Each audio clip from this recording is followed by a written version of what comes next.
that all men have inalienable rights to think freely, to talk freely, to write freely their own opinions, and to counter or utter or write upon the opinions of others. This is from the Creed of the Church of Scientology. Hey everybody, I'm Holly, aka the ScientoloGeek, and welcome to the 44th episode of Going Over the Data Series. So we're going to cover two more short policy letters today. We're going to cover Data Series 39 called Who Where Finding, and we're also going to cover Data Series 40 called The Ideal Org. This should be a relatively quick video because these policies are not really all that long. If you don't know, I have taken up Mark Headley's birthday game challenge, which means I want to get my stats up as high as possible by March 13th, which is Hubbard's birthday and only 5 days away. I'm not going to get it up as high as I want to, but any progress would help. So subscribe, share with your friends, hit the notification bell, make sure my videos are getting to you, because I have noticed that the past few weeks, viewer numbers have declined to an extreme extent. I'm not sure why. I don't know if it's something going on with the YouTube algorithm, but if you guys could like, share, comment, subscribe, hit the notification bell, do whatever you got to do, get that interaction up, and get the algorithm noticing my videos and recommending them to other people. Without any further ado, let's get started. So let's get started with the HCO policy letter of the 28th of October, 1974, called Who Where Finding. You may now and then see an eval that winds up with a who. Very rarely, you also find one that winds up in a where. Sometimes you find an evaluator who only finds who's or wheres. If this puzzles you when you see such evals, or if you land in that situation yourself while evaluating, remember this. An eval that only has a who or a where as its why is incomplete. What's happened is this. The evaluator does an outpoint count only for who or where. He does not then really investigate or dig up the real data on that who or where, but lets it go at that. He says, why? Department 1 not functioning. Who? Director of Personnel. Ideal scene. A functioning Department 1. Handling. Shoot the Director of Personnel. Such evals do not raise statistics, they do not work, because they are not complete. In any eval, you have to do an outpoint count to find where or who to investigate. This prior outpoint count does not appear always on the eval form, it's just where to look. Having gotten the who or where, you now do a full readout, lift the rocks, pry into the cracks, and find the why. It can even get worse. Having seen something wrong, one puts down a situation. He does a preliminary outpoint count for a where or who, and then discovers a more basic or even worse situation. In other words, his situation can change. Example. No personnel being hired leads one to Department 1 personnel.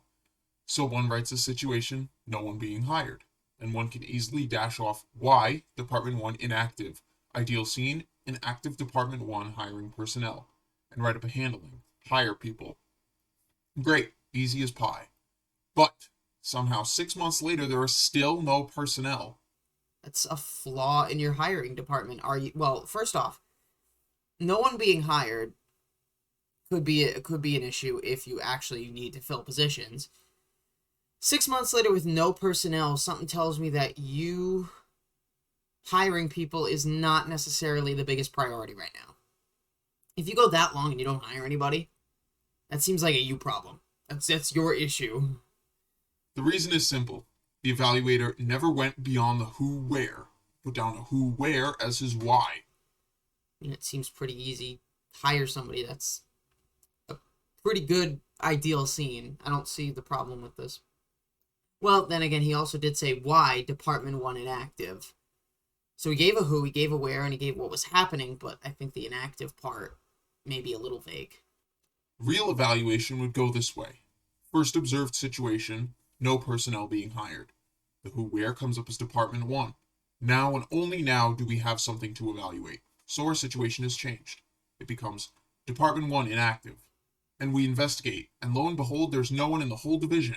How do you not have anyone in that division? Again, we could go off too early. It's tempting to say, why? No one in it. And say handling, put somebody in it. But actually, no one in it is just data. Certainly the execs who should be screaming for personnel know there is no one in Department 1. After all, they get cobwebs on their faces every time they pass the door. So it is just an outpoint, not a why, as it does not securely lead to a solution. So we look further.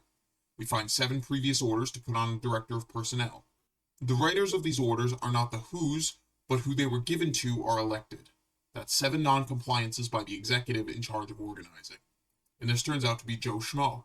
Well, now we have a who. So what's with this Joe Schmo?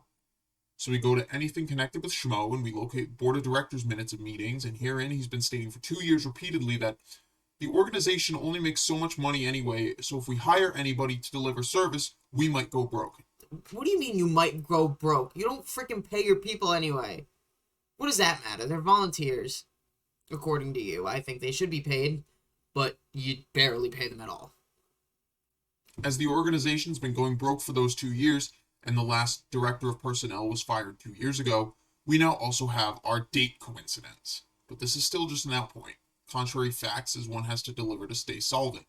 So we look up Joe Schmo even further, and we find out he is also the chief stockholder in a rival company. So here's our why. Organization being suppressed by the chief stockholder in the company's rival. Who? Joe Schmo. Ideal scene? Organization hiring personnel need to deliver. Now for the handling. Well, Joe Schmo could mess things up further if we just fired him. So we better know what we're doing. We found our organization controls the tin Joe Schmo's company needs for its cans. So we shut off the tin supply, and when Schmo's stock falls, we buy it up, merge the companies, and fire Joe. Or so a businessman would do. That handles it. These situations are so, they provide such an obvious problem, but I don't ever really see examples where Hubbard gives a more complicated example that might not be so easily solved by his methodologies. But obviously, if he does that, then it counters his methodologies, and his methodologies are worthless. Shallow evals that stop with a who-where on the first inspection don't succeed. Outpoints are usually aberrated, and the people there around them usually handle things unless they have depth of mystery. You have to have a who-where to begin your investigation. Once you find your who or your area, now the outpoints begin to count. Very few situations in actual fact are caused by active who's. Usually it's inactive who's confronted with situations that they've not grasped and don't see any way through. A classic case was a situation that did not resolve for over a year until very close investigation discovered a statistic was wrongly worked out and which targeted an area in the wrong direction. One could have shot who's by the dozen without ever solving it. So when you see a who, where as a why, you know one thing: the eval is incomplete. You can cure someone doing this chronically by making him first list the outpoints that show who or where to look, and then make him go on with the evaluation outpoints that lead to a why, giving 2 counts of outpoints. The light will dawn. Alright, we're going to skip right over to the HCO policy letter of the 12th of March, 1975, issue 2, called the Ideal Org. This first appeared as an LRH Executive Directive 102 International on the 20th of May 70, referring to evaluation. The ideal org would be an activity where people came to achieve freedom and where they had confidence they would attain it.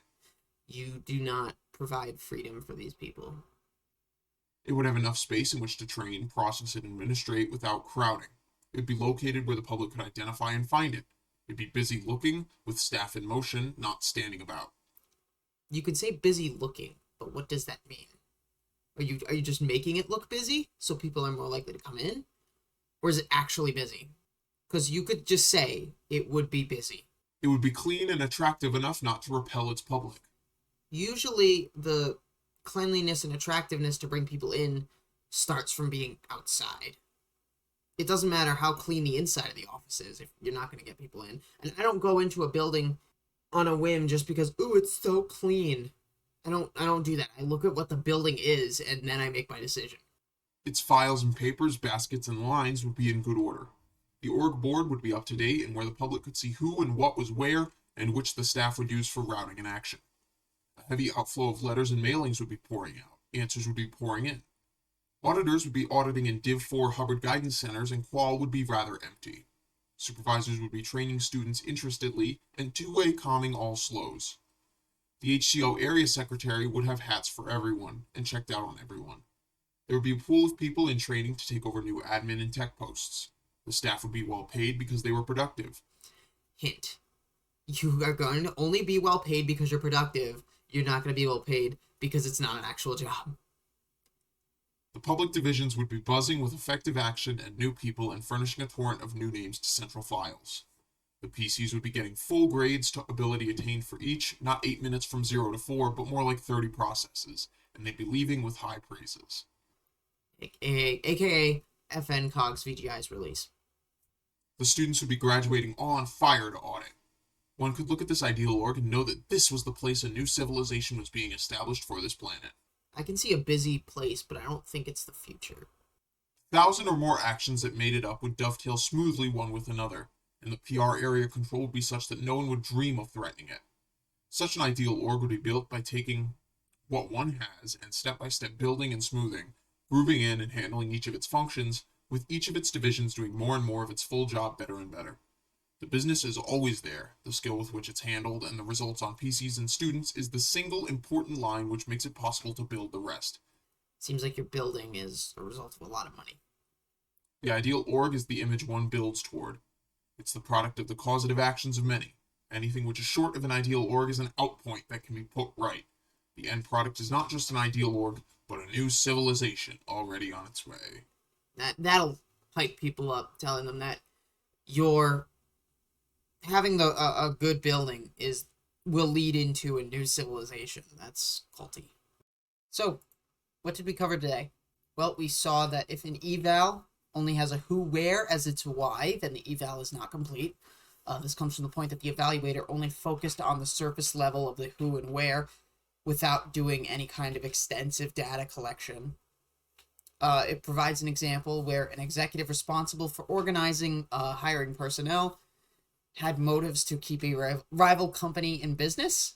I don't know why he always picks evil intentions. I guess they're the easiest examples, but he needs to, at least once in a while, apply a more difficult situation to his examples just to show how his stuff really works. Because, yeah, you can have a situation that works on simple parts, but it doesn't mean it's going to work on every single situation that you come across. There's going to be ones that it can't solve, that need a different method of problem solving. Why do you think people are good at problem solving? People are good at creative thinking. That we need these people. We can't just have one piece of doctrine that says this is how you handle everything every time, no matter what. And he always assumes people have malicious intent. What if that's not the case? We learned what an ideal org is supposed to look like. I find it funny that he said it looks busy, talking about the staff, didn't mention anything about the public until a few points down, and even the next page. I don't know, I just found it funny that he mentioned looks busy and that he didn't mention having an actual amount of public. It's just an example of an ideal org, which, to be honest, not many orgs look like nowadays. Even the ideal ones, they're all kind of crap in their statistics, which makes me happy. Not many public in the doors, not many well-done auditing hours, not high GI. I mean, Johannesburg was ideal, I'm pretty sure. They can't even keep their electricity on. So, if you want access to any of this documentation, including the policies or the tech bulletins, if you want the flag orders, base orders, courses, then feel free to go to the Discord server link, which is in the description, as well as my Gmail, which is ScientoloGeek@gmail.com. Feel free to send me a message through either of those with a valid Gmail address, so I can then send you the invite through email services. And I will talk to all of you later. See ya.